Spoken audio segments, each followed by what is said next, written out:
国民党立委徐巧芯和因大哥的翁杜秉廷指控讲牵涉到这个尖监的案件，也就是唱水艇的案件，前海军的顾问郭树嘛指控讲，若是杜秉廷讲的有影，怀疑讲这个源头可能就是来自中共卖台集团的金主。 若是无，就是即个无得标的厂商啊，针对牵涉到即个尖监声纹不法的案件，徐巧芯是无露面，透过声明回应讲，伊只是人熟悉唯一的即个尖监的业者，就是郭树。敢讲即个检举弊端弊案都要被报复，伊嘛希望讲检调赶紧去调查。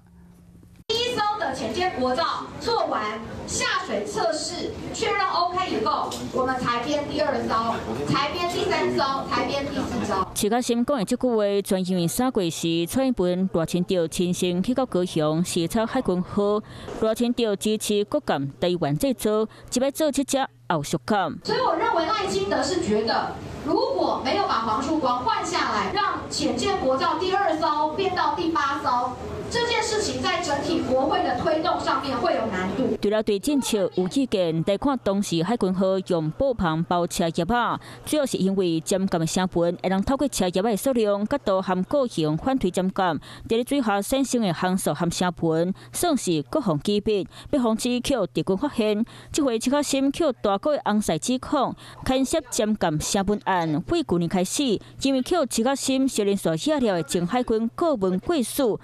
被调换，一个是中国直接介入，一个是台湾本土的那个卖台集团、卖台势力，第三个就是什么？就是本地的未得标厂商。徐巧芯真的有收到这笔亏款，一定就是这3股势力的其中一个。 对这件代志，徐巧芯讲，我这世人唯一会熟悉尖监业者就是郭树。不过，那是因为我公开压了伊相关弊端，阮甚至是对立宾，敢讲压了弊端都要互报复。我是无可能互这种变笑话威胁天机对政府的监督。未来若确定向法庭讲这件代志，我一定会改告，嘛非常欢迎检调来调查。要他自己说明，不过很清楚的就是。 绿营是借这个机会来督促他。他的大姑父应该没有办法说算是绿营侧翼了吧？哈，徐巧芯委员还是必须自己